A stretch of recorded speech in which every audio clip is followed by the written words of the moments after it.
Have you suddenly realized that not only you have less hair than you used to, but also that your hair strands are thinner as well? Are you getting anxious with the amount of shedding you are having in your shower or when you are styling your hair? Are you entering into perimenopause? If so, you are going to appreciate this video because I've been there, and I'm going to share with you what I learned with my research and what I did to stop my hair loss. Hi, my name is Marisa. Thank you for coming to my channel where we talk about everything beauty and lifestyle, focusing on over 50 issues. I would like to start with a couple of disclaimers, and the first one is that I don't have any training or education in health, and what I'm sharing in this video is my experience and the results I got with some products that I'm taking. You should have an appointment with your GP or doctor before starting to take any food supplements, vitamins or minerals in order to ensure that they are the right ones for you and that they will not interfere with any medication that you might be taking. The second disclaimer is that this video is not sponsored, and all the products that I'm using and going to mention in this video were bought by me or were sent to me in PR. There is a big genetic variation in us humans regarding hair types, hair growth, normal shedding and hair loss, and the mechanisms that cause hair loss are not completely understood. As part of the normal aging process, the average density of hairs on the scalp decreases with age in both men and women. Additionally, 50% of menopausal women report a reduction and thinning of their hair. Our body does not consider the hair as a priority component, so whenever there is a lack of nutrients, minerals or vitamins, like for instance in cases of disease, poor nutrition and stress, the hair cells are immediately affected. And then of course there's all the damage we do to the scalp and hair shafts in our efforts to look good. So what is exactly my story? Well, both me and my sister received from our parents exactly the same genetic indications, let's say it like this. From my mother, my hair started to thin out from my early 30s onwards, and I really noticed it after my 40s. And from my father, I got a frontal receding hairline, exactly like his, so with two big entry points here. And you can see here small hairs starting to fill it in on this side. But the overall frontal line has receded here on the sides, and I only noticed this about 2 years ago because I have a scar here. It's a scar that I got when I was a child in an accident. The skin in this area is slightly lighter and the bone has a little depression. When I was a child and a teenager, my hairline was exactly on top of this scar. And you can see the difference in position that my hairline has at the moment. Thankfully, the increase in height in my forehead made my face look a little bit more oval in shape instead of round, which I prefer. But what really made me nervous was the sudden increase in shedding that I had about 1 year ago. And if you have been through it, you probably are aware of that sense of helplessness when at the end of the shower we look at the amount of hair that has become loose, and it's really frightening. Or the amount of hair that is on the floor when we finish our styling.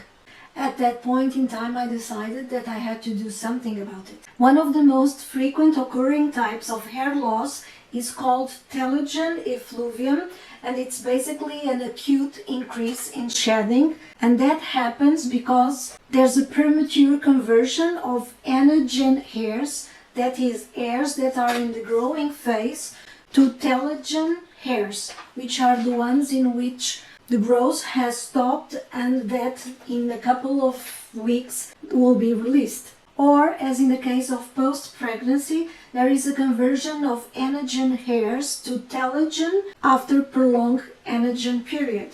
This premature and sudden conversion of growing hairs to falling ones may have various triggers, like for instance, a sudden major event in our lives that causes stress, a surgery, certain types of medications like Accutane, lithium or beta blockers that are taken for blood pressure or heart disease, health problems like anemia and thyroid disease, and dieting. I hadn't been particularly stressed at that time and I hadn't made any special diet, so I thought that from that list of triggers for the sudden shedding, the ones that could potentially be affecting me would be an issue with my thyroid or an insufficiency in some key mineral or vitamin.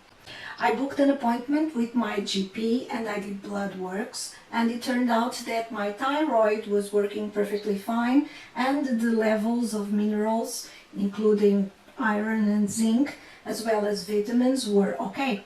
Considering that 1 year ago I was already into my second or third year of perimenopause, I knew for certain that I was seeing more clearly and strongly as well the effects of androgenetic alopecia, which is a kind of hair loss that occurs in about 50% of women due to genetic and hormone reasons, factors, many of which are not yet fully understood. When we enter into perimenopause, the production of hormones in our bodies reduces, of course, but the decrease in estrogen is more dramatic than the reduction in testosterone. And that means there is more available testosterone to be converted into a more potent form called dihydrotestosterone, or DHT.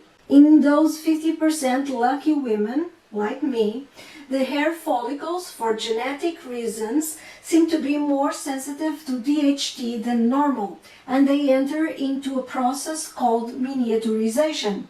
When that happens, the hair shafts that are produced become thinner and thinner as time goes by, and the hair follicles spend less time in the growing phase, the anagen phase, until they completely die. As I said before, this is something that I clearly noticed here in the front part of my scalp. The hairs in this area are much thinner in comparison with the ones on the back and below. And here in the front, believe me, I'm not trying to have some type of curtain bangs. This is simply because these hairs that are more sensitive and thinner simply do not grow more than this. And it's not possible, like at all, to regrow the hair follicles that are lost due to androgenetic alopecia. So what did I exactly do to stop my hair loss? By trying our best to have a healthy living style, not only we ensure that our body works at its best, but also, and this is particularly important in us women, that we have as least oscillations in our hormones as possible, even during the decrease of production during menopause. And for me, this had two major key points. First, reduce stress. I have the tendency by nature to be more on the anxious side, so I need to try and make my best at reducing stress. And because I'm kind of a geek sort, I need really to push me to get out of the house, because I'm very happily indeed at my laptop or reading or taking care and playing with my cats. So for me, going out, walking, interacting with other people, doing some sightseeing, it's good for my well-being, and it's that kind of activity that gives me pleasure. There's a lot of work to be done here because I need to work my muscles as well, and I need to work on my cardiovascular capacities, but one thing at a time. And of course, we should do our best to have a good diet, because again, our body works at its best when it receives all the necessary nutrients, minerals, vitamins from natural sources instead of in supplements. Now with my food I made some big changes despite not having had bad blood works. But there were some things I wanted to do, namely I wanted to cut completely sugar, which was very hard. I used to have sugar cravings, and now luckily the only sugar I have is from fruits, fresh fruit, and when I have that very rare, thankfully, sugar craving, I normally just have a date or an unsweetened dried plum, and my taste buds have adapted and readjusted themselves, and now a date is so sweet that it's quite enough to satisfy me. The other thing I wanted to do was to eliminate simple carbohydrates from my diet. To be quite honest, on my meals I normally have vegetables or legumes, and in the rare occasion in which I eat rice or pasta, I have it whole grain. I stopped buying bread. I started to make my own bread at home, and it has eggs, and it's made with a whole grain flour, and additionally I add to it what I call my bird mix, which is a mix of seeds, which I buy these packages that have a mixture of sunflower, pumpkin, sesame seeds and linseed, and I add to that chia seeds, hemp seeds and flax seed. This makes a mixture, and I had 1-2 cups for each kilogram loaf. Like this, I have a good dose of mixed seeds daily without thinking about it. And I also add some tablespoons to my salads for some crunchiness. Our scalp is of course the foundation for our hair health, and mine is particularly sensitive, just like my face skin, and sometimes with the tendency to go oily. So I use sulfate-free gentle shampoos. 1 year ago I reduced the frequency of my coloring, and I have now cut it altogether. So I'm going grey. I confess I'm quite curious to discover what is the impact on my hair of going color-free. Hopefully it will become shinier and a little bit thicker. More to come in the future on that. 1 year ago I noticed that part of my hair fall happened during styling, especially when I was using my flat irons to make that sleek, straight look that I had in the beginning of my YouTube channel. And in treating my hair damage, I found that the two biggest change that I made was to introduce and start using the Olaplex products. I have used all of them, but my favorites are of course the treatment, the number 0 and the number 3.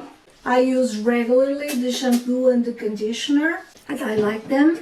And I also really like the number 7, the bonding oil.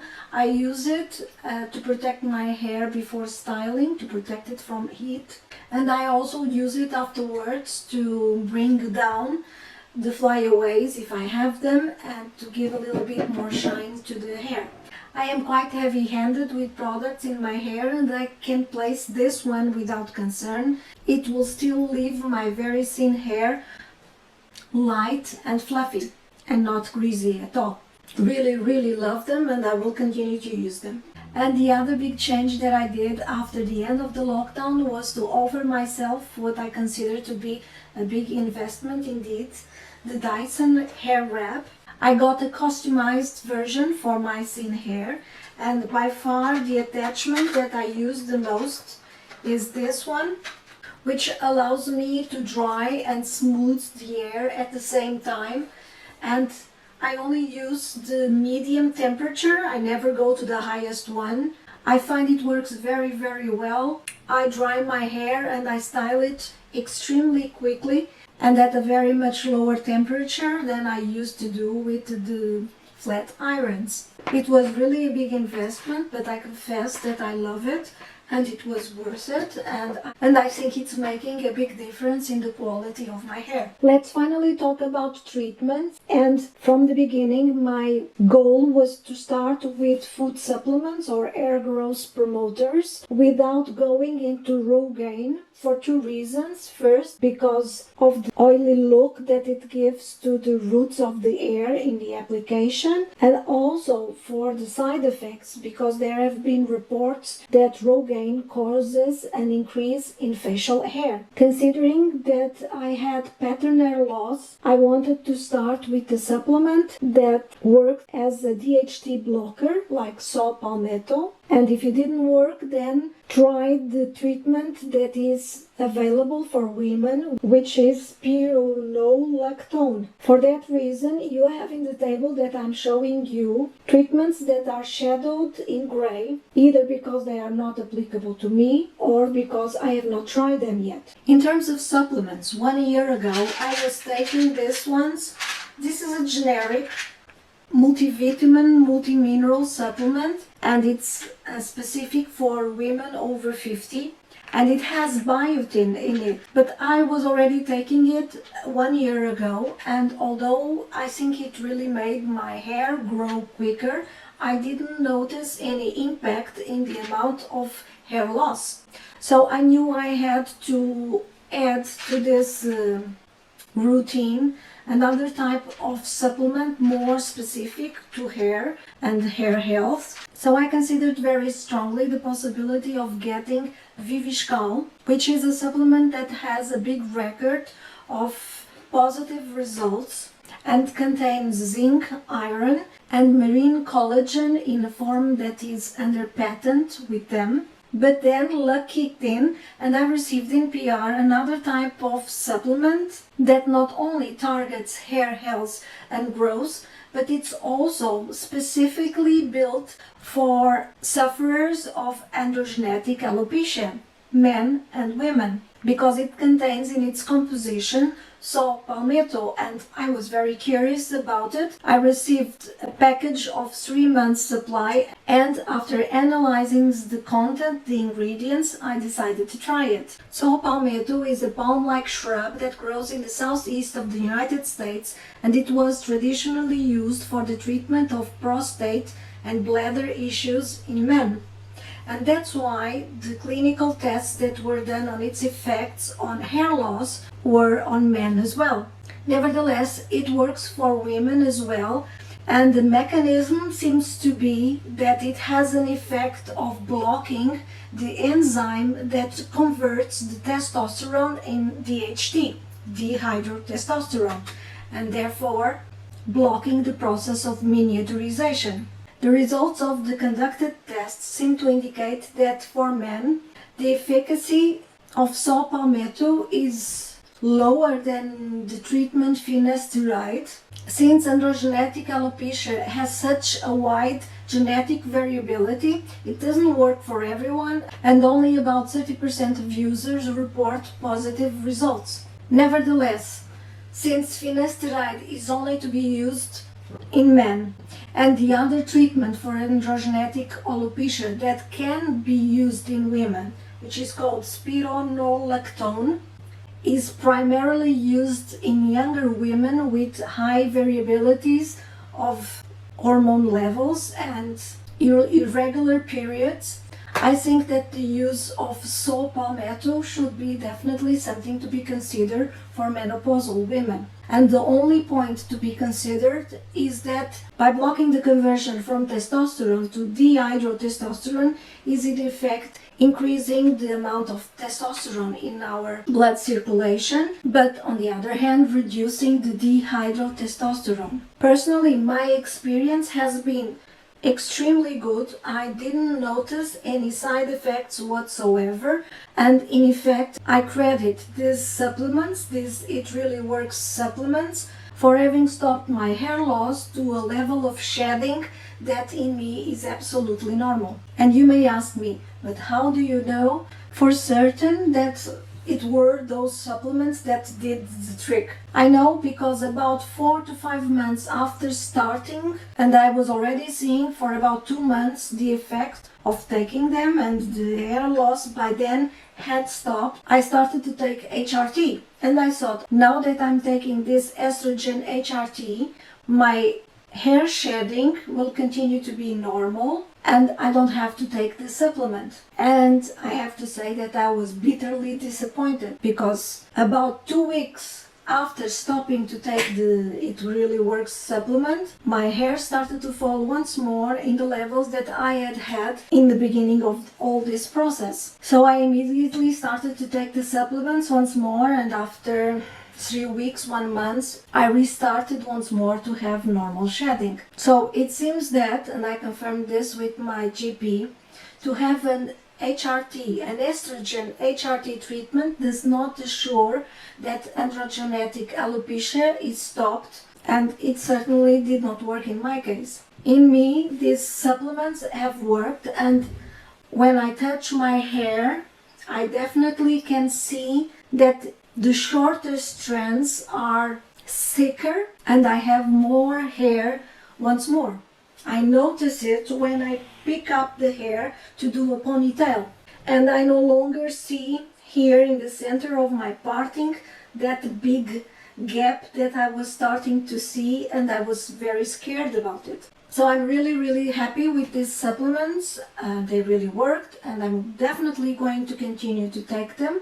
I'm not saying this to tell you that you have to take them in case you have androgenetic alopecia, but I think it's definitely an option that you might consider in conjunction with your doctor or GP. Or another option would be to try pure saw palmetto supplements, which also exist in Amazon, for instance. In case you decide to try It Really Works vitamins, I have below on this video description all the details, the site. They have free international shipping, which is great. And I also have a discount code for you guys in case you decide to get the product. I place the value of the discount code below because I want to make sure that it's always updated. And I don't want to say in this video a value that may become incorrect in the future. Looking back, thinking about last year's situation, I think that what happened was definitely a mixture of a sudden shedding, a case of that telogen effluvium. Although, to be honest, until today I don't know exactly what was the trigger or triggers for that, and a sudden worsening of my androgenetic alopecia. Androgenetic alopecia doesn't have a cure, and the best that we can hope with care and treatments is to slow down the process of miniaturization, maintain the hair follicles that we have, and reduce the amount of hair loss. Considering this, I'm happy with the results that I got, but I will have to continue my treatments, of course, and I will continue as well to research and to test possible new products or any other treatments, including devices, that I think may have a benefit value to my type of alopecia. I will share all of that in future videos, of course. Honestly, I think I have not spoken so much for a video in a long time, but hopefully I've managed to place all the information that I wanted to share with you in a decent sized video, hopefully not too boring. If you did like it, please give this video a thumbs up and share it with friends that you think might find it useful and interesting as well. Thank you so much for watching and for subscribing, and until next time, bye!